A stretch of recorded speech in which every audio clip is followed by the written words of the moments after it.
ngoba before uya kuNkulunkulu uyobuza, check yourself.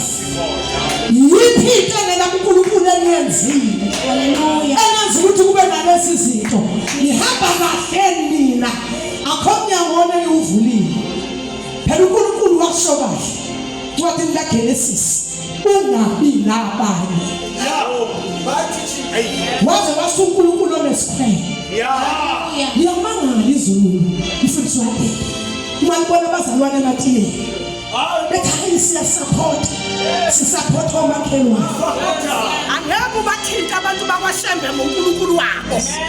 Angeke uyenze into engenziwa kaShembe. Angeke ubaphoqe ukungcwaba ngeSaturday yabo abakhona nokuthi usuku lwabo lungcwele. Kodwa thina sidayise ngowethu uNkulunkulu. Sathi hayi ngoba nje sikhombisa ukukholwa uyakhombisa ematiyeni. Uyobhawa koAshera bakuleli yakhaya, uyobhawa koBhali egameni lokuthi uyasiza makhelwane, uyahala nje qha. Uyahala nje. Usekunuka ithuli. Wahluleka ukuyibamba wasiyanyonyona kumhluli. Jehova. Ungabokothi udayise ngosomama. Ungabokothi udayise ngefa lomsilulo. Haleluya. Azathi omunye hayi ukuthi nje besekhaya. Hayi nokuthi konke liphokile. Ekhaya bamazi ukuthi uthe usindisiwe. Bamangalisa ukuthi usindiswe kunjani lodla konke. Injani insindiso yakhe umenyiwe ephathini. AbaNkulunkulu nabantu siyephathini. Kubizwa abantu bakuzokwenza lephathi. Ubani obiziwe bakwenziwa lephathi. Egcineni ithola uNesiphi uhambe wena wayobhawa. Awu amen bazalwane. Haleluya. Angena endabeni yami ngichaze ngihlale phansi ngoba kahle kahle sengiqedile ukushwaya. Alakhiwa i-altar likaJehova phezu kwe-altar. Ngicela ukufundele babuSamuel 25 no 26. Abahluleli. Yes sir. Okay. 6 verse 25 and 26. Kwathi ngaloko busuku uJehova wathi kuye, thatha iduna likayihlo nenye inkunzi eneminyaka eyisikhombisa ubhidlize i-altare likaBhali uyihlo analo, ugawule uAshera ongabulo, umakhele uJehova uNkulunkulu wakhe i-altare esiqongweni salenqaba ngokuhlelekileyo, uyithathe inkunzi yesibili unikele ngomnikelo wokushiswa ngeinkunzi zikaAshera oza kugawula. Uthi uNkulunkulu la ukhuluma noGideon. Bazalwane uNkulunkulu la abantwana bakIsrayeli wayebanikela isizwe sakaManase for 7 years. Ngenxa yakhe noBhali noAshera abasebemkhonza. Ngoba uNkulunkulu akathuli mawusuka kuye. Akavela thula uNkulunkulu ukumhlanganisa nabanye oNkulunkulu. Akavela kuyeke kodwa ususa isandla. Besizizwe ziyazenzela namhlanje ngoba sekuspiritual bese amadimoni ayazenzela. Lithi iBhayibheli la baseke becindezelekile lesisizwe sibathumbana kodwa sabahlalisa kabuhlungu ezweni labo. Cabanga nje uhlaliswe kabuhlungu idimoni kwakho. Ngenxa yoNkulunkulu obalande wena. Mawukade bese uzobabulayini uthi asithandaze. Ungazame wayodilisa. Haleluya. Lithi iBhayibheli wakhuluma naye uNkulunkulu uthumela ingilosi Gideon. Uthi wekhabani namandla hamba usindise uIsrayeli. Uthi ngomncane nakaManase futhi ayi angeke ngikwazi sicindezelekile njengoba ngibona nje ngizobhula bese ngiyofihla ngoba labantu laba siyatshala kufike kuvune bona. Oh my God. Bathatha inkomo bathatha imbuzi bathatha yonke into yethu sasala sikhamisile babe sebehlala emgedeni laba bengasahlali nasendlini zabo. Oh my God. Ngenxa ukuthi izindlu zabo zaseyi-occupy laba bantu ababahlukumezayo. My Jesus. Kwamabele kwawayini babethatha yonke into kodwa isizathu baye bamhlubuka uNkulunkulu. Ashera. Uthini kuNkulunkulu? Uthi wena Gideon, mase bekhulumile bazwana. uNkulunkulu ebiza uGideon bavumelana. Uthi uNkulunkulu wena ke Gideon uzokwenzela kanje. Thatha yona inkunzi kaYihlo. Uyihlo lo owenze owakhe uAshera wakhupha. Thatha inkunzi yakhe uyokwenzani? Uyomdilisa. My God. Mawusumdilizile ungagcini ngokumbhidlisa. Lezi nkuni ebezimkhanda shisa zona wenze umnikelo kimi wokushiswa wenze ngeinkuni zika Ashera ozomgawula. Usukuthini uNkulunkulu mayethi thatha izinkuni zika Ashera omgawulile ungenzela umnikelo wokushiswa. Uthi asingene kuyicovenant yokuthi impela uyaphuma uyaphuma kulo Ashera uze umshise yakhatha umshise uze umshise wenza umnikelo kuJehova wokushiswa wokuvuma wokuthi impela ngiyahlukana. Alobani nalo Ashera somshisa nini owakubhali nowakho Ashera somshisa ngoba uyakhonza nathi impela kodwa lisamini onke likabhali ku-Ashera siyomshisa ngoba ngisenhlizweni yakho uNkulunkulu umbeke eceleni unalete kusinhliziyo yakho okuyena bhali wakho okuyena uAshera wakho unalesoka elingaphuma enhlizweni. Hayi uyamthanda uJesu kodwa uma ubona lewosi owathelelwe ilobhuti kunzima ukuhlukana nami enewashi yazi ukuthi kancane kancane uyibona usubuyele kude. Ngiyabhidliswa kushiswe izinto zikabhali ngiyabhidliswa kushiswe izinto zika-Ashera zingakho izinto zamasoka oswenta ngazo zingakho izinto zamasoka okhonza ngazo uNkulunkulu zivele zibe isinengiso zenza izulu lingakuzwa wakulikhonza emanyeleni nasemngcwabeni okumangalisayo. Siyabonga ubuhle inhle nehili yakho kodwa uyithathephi Nkosi yami. Izulu malibheka liyasonda inoma liyahlehla. Mighty Jesus. Ngoba ahlangana lakini uNkulunkulu abatshela mofunda uDeuteronomy u12 uverse 1 to 3 uNkulunkulu wabatshela besayobanikizwa besayongena kulezo wabatshela uNkulunkulu wathi anobhidliza bonke nisho uNkulunkulu bakhona nibabhidlize njengoba uNkulunkulu eselwa nabo manje ebanikela kwaManase uNkulunkulu wayevele ekhulumile wayevele banikeza umyalo wokuthi ajilike i-altar labasizwe basekwakhiwa i-altar likaJehova. Haleluya. Awukwazi-ke ukumane wakho ungalumanga ngokumuntu esenzile isinqumo awusudiliza. Lithi iBhayibheli enyamakhosi kwa-Israyeli yamgawula impela u-Ashera yamsusa ngempela uBhali kodwa yashinda wayiphakela. Elithi iBhayibheli mayishiya le ndawo ephakeme abantu babelokhu bebuyela bayoshisela yena uBhali kulezo ndawo ephakeme ngoba ukuthi yena usebhidlikile kodwa bona babesela nento yokholwa ukuthi indawo yethu yamandla le sizoya kuyo siyokwenza izinto masifuna izinto.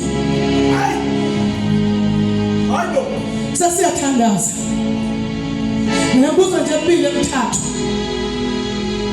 usuwadiliza indlela altar uqhubeka kanjani waba umntwana kaNkulunkulu wakholwa naleli altar labezizwe ngoba uJehova akahlali kulo akasondele uNkulunkulu eduze kwawo uNkulunkulu la wayesefuna ukubuyisana noIsrael wayesebezwile bekhanga wathi kodwa before in-restriction before ngisondela diliza leli altar ungadili ngokudiliza Dawuda no-Ashera lezimuli zika-Ashera zibase wenza umnikelo kimi wokushiswa lo mnikelo zosho ukuthi impela ngiyamshisa impela ngiyahlukana naye impela ngiyaphuma kuye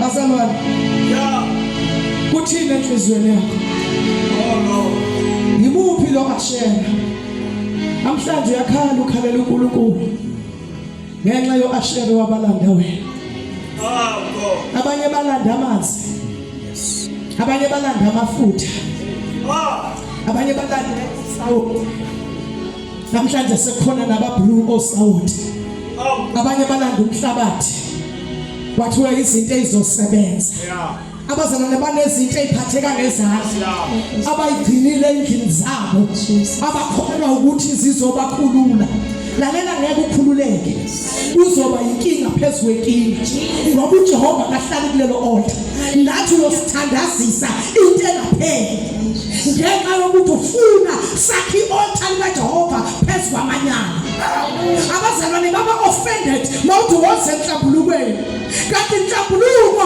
iyona ezosho ukuthi makune altar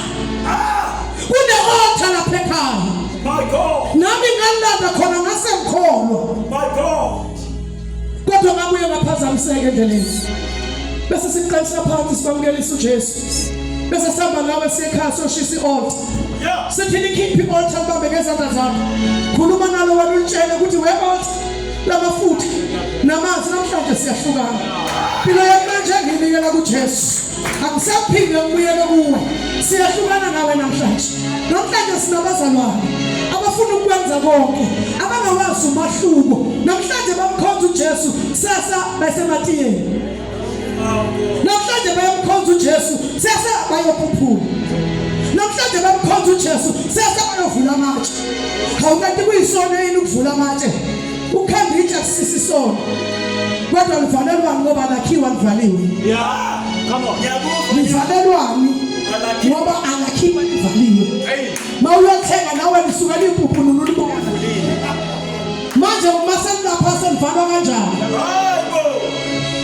ziningi izinto eziwumkhuba esiyithatha njengento engathi i-right singabazalwane ingani kuba inkonzo yani inkonzo kamuphi uNkulunkulu ngoba bafaka itshe ngatshela unomsaba sekhaya wathi ngifuna ukufaka imama itshe ngathi kulungile lifaka wathi kwenziwani ngathi akwenziwa lutho uthatha abantu abafaka amatshe bawufaka amatshe uhambe uye ekhaya kuphelile ayikho into eyenziwayo ngoba sinayo ikhathi thina abantwana bakaNkulunkulu asikwazi ukukhonza uNkulunkulu sibuye senze namakhaya abazane banyonye babayovula amatshe hayi bekuyinkonzo nje ubizwa nguphi uNkulunkulu ngoba mase kuvulwa amatshe abantu abangekho kiwa lapha kuyokhulunywa kulela altar kuthiwa samvulela amatshe wozani ke nibe khona babe khona nawe ube khona kodwa wathi ukhonza uNkulunkulu ophilayo ziningi abazalwane banamhlanje babalonile ivangeli ukuthola abantu abangakhona kodwa belazi ivangeli bafanele bakutshela iqiniso bathi lokhu ungasikwazi thina sitaba abantu abasindisiwe siphila nabo lokhu nje insindisweni asikwazi udayiseke hayi ngoba umakhelwane bami nje Nkosi yami ukuze bangakhubeki yebo bathinte bona ngoshembe kwabo yebo balokothe ngisoshoniwe yeliwa mawuthi wena kungcwatshwe ngomgqibelo abazalwane bakhetha ukungayo enkonzweni baye emcimbini abazalwane bakhetha ukungamkhonza uNkulunkulu bahambe baye emadilini ezwe ngoba bathi benza ukholwa wena kungekho enkonzweni hayi manje ngibetshela amakhelwane bekunephathi wamiyeka uNkulunkulu waya emaphathini wa-entertain inyama yakho alakhiwi i-altar kaJehova phezu kwe-altar bezizwe ithi ngikusize la uyabona nalento oyithanda kakhulu esenhlizweni yakho Yeah. ongabulala umuntu ngayo. Isisusu uJesu sihlaleni sakhe enhlizweni yakho. Ala yo. Ngiyabuzwa. Seyimsusile uJesu Hawu. wahlala yona. Yena mina ngabulala umuntu ngabantwana bami. Hayibo. Uthinta abantwana bami nje mina ngabulala umuntu. Hayibo. Mama thintwa uNkulunkulu ke sokwenze njalo. Siyabala. Ngoba uNkulunkulu yobasukela nje ngami ngimi la phambili ngithi awuyeke ukufebe. My God. Bese uthini ke wena? Uthi yini? Ngoba phela vele awumazi ekhuluma ingalakekho la. Njengoba ngekho lakhona lokhulumayo. Lokhulumayo uyayiphambanisa izinto. Waba kuba ama-gift, be careful. Uma unento yaphezulu iyabaselwa ngomlilo ukuze ungadukiswa. Phela sinabele altar thina elibuswa umangwele okhulumayo. Ngoba nabaya moya uyakhuluma. Nami ngiyawazi ukukhuluma kimi lo moya. My God. Ngoba nami ngiphuma khona lathini. My God. Kodwa kwasi uJesu wahlukana izinto. Kufuna ngidecide ukuthi sona leli altar ekhuleka lenaziyo ngiye kwi-altar likaKristu. Ngiye kwi-altar elenza ngibe ngedwa kube ngathi anginamuntu kanti ngimi naye. Wayengeka khona umama ukuba ngimmelanga uKristu. Yeah. Wayengeka mthatha uJesu ukuba kwathiwa mangishaywa ngayena. Kwathi ukubaphelela kwenza bone ukuthi ikhonto iyaphila. Bangathi abantu osubagidele inkambo yakho. Ayisiyakhanda thina ukuyakhonza nawe kodwa ubuye usidide. Ngoba laba abasindisiwe sibaziyo abakwenzi lokho phawena ukwenza kanjani. Sigwele lapha sidlala isonto asihlukene ngisho nanesonto. Ngoba kunabantu esikuba please.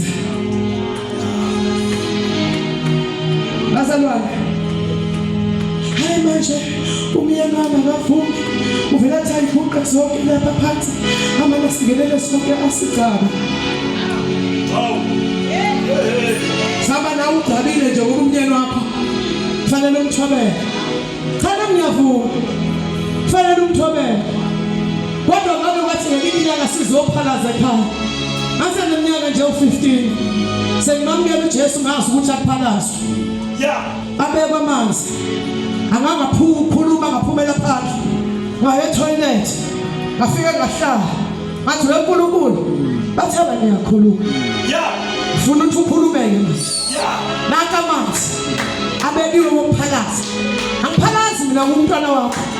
Kodwa nginamandla okukhuluma. Wena yehla ukhuluma. Ngabikela endlini. Nakho 5 litre ngahlala phambi kwami. Wazathi ubaba ngiyekeleni lona manje ngathi nambona nje ukuthi ayifuni. Abophoqa manje umuntu wento angayifuni.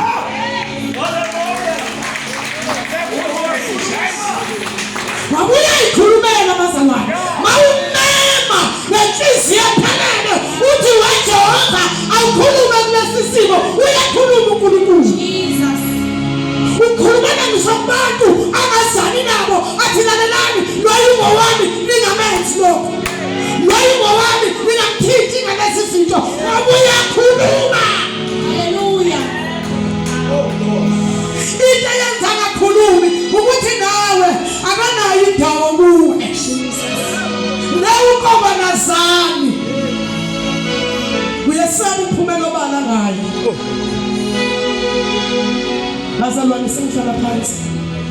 Alakhiwe i-altar kaJehova. Phezu kwe-altar labezizwe. And bayashiswa obaba. Bayashiswa oMashera. Lezi zinto zokwebiwa owafulela ngazo. Kufanele idilike zibuye soshisa. Akusile ihlazo bazalwane ukuphenduka. Abazalwane benza ngathi ukuphenduka nokuhlambuluka yihlazo. Akusile ihlazo. Ngike ngahlangana nomfundisi nentombazane ku TikTok ethi akunamahloni mina. mina mangabe wena ivangeli unamahloni ngalo mina nginawo amahloni okusho ukuthi benisifebe esilala ngisho noma abadala kodwa wafika uJesu wayikhulula impilo yami wathi bangene wena kuyakulimaza lokho hlala ulimele kodwa mangisazoqhubeka ngisho ukuthi neyisebe ziyasindiswa siphuma kufamily siya nabantwana bakaNkulunkulu namhlanje mawubizela abantu enhlambulukweni bakha phezulu bakutshela into abacabanga ukuthi ufuna ukuyizwa umuntu angalungisa impilo yakhe acabanga ukuthi wenzela umfundisi akakhiwa i-altar likaJehova phezu kwe-altar lesitha lamanyala owafihlayo azobhokeka mayiseqalile bhoka uzofuna bona nabafundisi oqaphe kuba manga bazona nespoki osikhande wena zocela umthandazo ongapheli kanti ispoki sikhandwe nguwe iBhayibheli bonke abanalethemba ayihlambulula namhlanje bazalwane inhlambuluko bayibona njengehlazo bathi isihelo sethempeli siyadabuka unelungelo lokungena yes unelungelo lokungena kodwa lento ongayihlambulukanga izokubhokela uthi kubuza kuzosho ukuthi ngafa ubufele nabo ubungabile ngafa inhlebo nayingamathele bese ngithathile lokukhuluma kusehlabeni sotshela uNkulunkulu ukuthi uyehluleka iBhayibheli uNkulunkulu wathi mayesethi uyambulala Israyeli uMoses wama waphakamisa izandla wathi baba siyavuma sonile mase sifike entabeni nawe asibesasho ukuthi uNkulunkulu ungazonile sithi baba sonile sizakuwe sizofuna wena zelelelele sikhiphe emanyaneni sikhulule kula moya sengamile haleluya manje sowenza kanjani ngoba wena amanyala akho uhleliphekwa mafika noma ubani obabuhlophe njengoba bengasekho obabubani obabuhlophe mafika noma ubani ethi sokwenza umsebenzi izothini ngabikhanya babwana manje ngikhululeke bangeke kulungile makuseqaba izinto bamhlophe uzobabula yina nezinto ayilandele ngoba bekufuneka bathi abantu abangakasekho kuhlophe yibo seshaye ufazi akubeni-ke lokho lapha sishada nabazalwane abazomela uJesu kube kanye bengenawo amahloni sishada nabazalwazi azothi hawu abanyana ngana wendodakazi ayingeni lento abazalwane bakaJehova basomzona bangitshela ukuthi abangakwenzi uzozonke bese yakukholwa uyakholwa yini uyakholwa njengoba usaba ukuthi uzakukhona usho ukuthi usaba ukuthi uzofuzwa yikusonto alikho izulu labasontayo kodwa kunezulu labantu ababuka uJesu basiya amanyala balahlela uhlolo lamanyala lama altar esikhothama kuwo ngiseyigagani siphahle sibuye lapho sobala sithi ungwela uJesu yayilalela akahleli uJehova kulawo manyala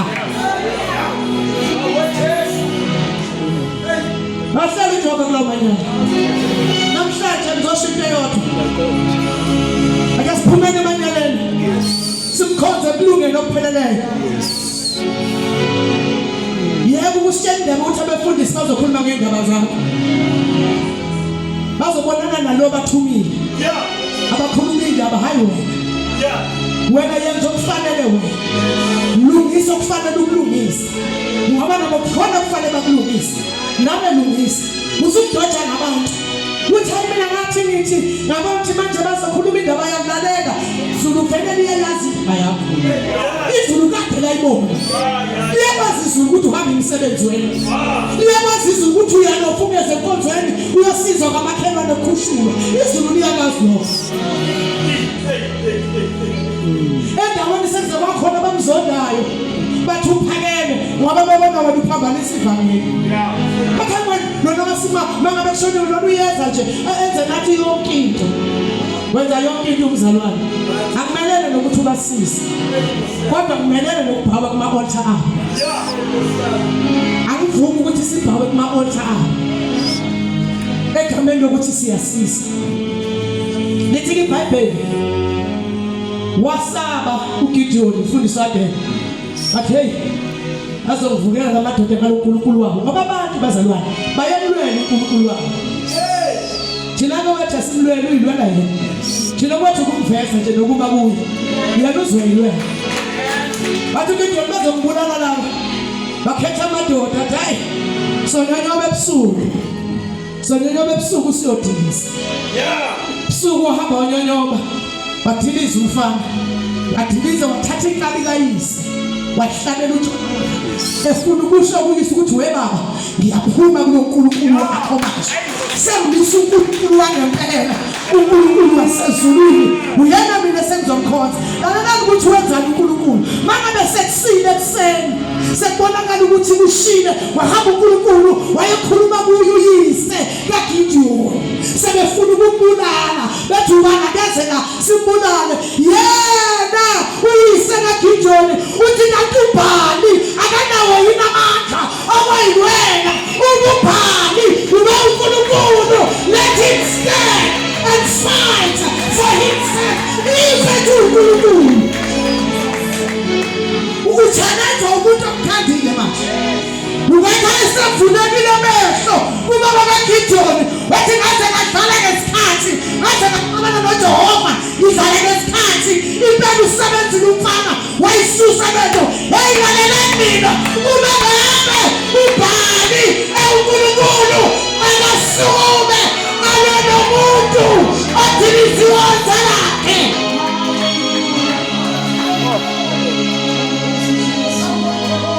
akasume uma ngabe uNkulunkulu akasume mangabe thina uNkulunkulu namandla akasume ubhali thina bazalwane siphethe umlilo odlayo kwanathi altar ingakho ethe uNkulunkulu esumakhe umpristi akawumase lo mlilo ungaqini ngoba siphethe umlilo ophathulayo siphethe umlilo odlakwasayo ayikho into abekho uNkulunkulu amelana namandla kaNkulunkulu esimkhonza haleluya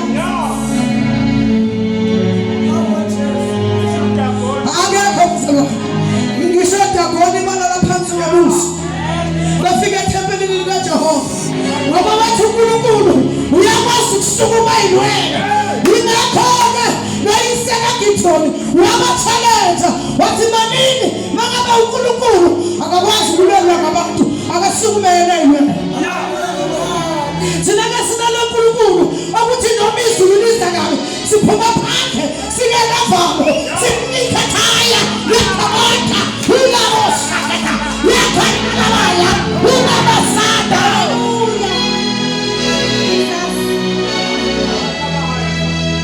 malikade ukuduma athi uyalunguza alithumelile asibane silazula ngaphandle sithi inkosi enamandla uJehova phakeme uweza uweka imalo uweza awukamadwa awukamana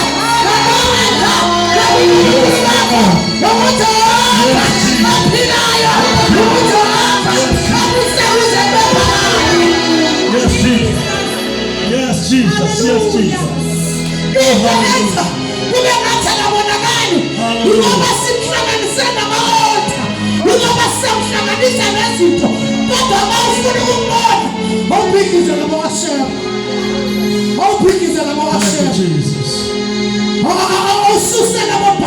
Thank you, Jesus. Thank you, Jesus. Thank you, Jesus. How big is it? Thank you, Jesus. Thank you, Jesus. Oh, hallelujah. Our happiness, our happiness school. God, glory to Jesus.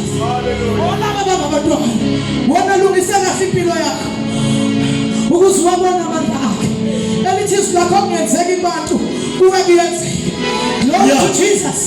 Angeke ugijima uzobabula yini okabalaka kodwa into ezowenzeka uzoza nobufakazi uthi hayi ntakwaduma izulu ngasizwa ngisaba kodwa ngakhumbula ukuthi mkhulu ngakini kunalo lesizweni aphumela ngaphandle athi wena zulu wena mbani ngegama likaJesu uyaphawa egameni likaJesu uyaphawa egameni likaJesu uyaphawa nakazela izulu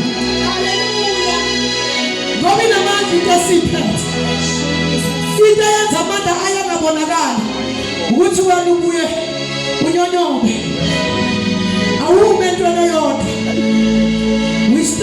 uphela stofe phakwayo namhlanje ugcola amandla kusasa subhadalele ayathandazela labo namhlanje Yeah, boss. abathi nje bonke ashera My God. bonke obhala Thank you, Jesus.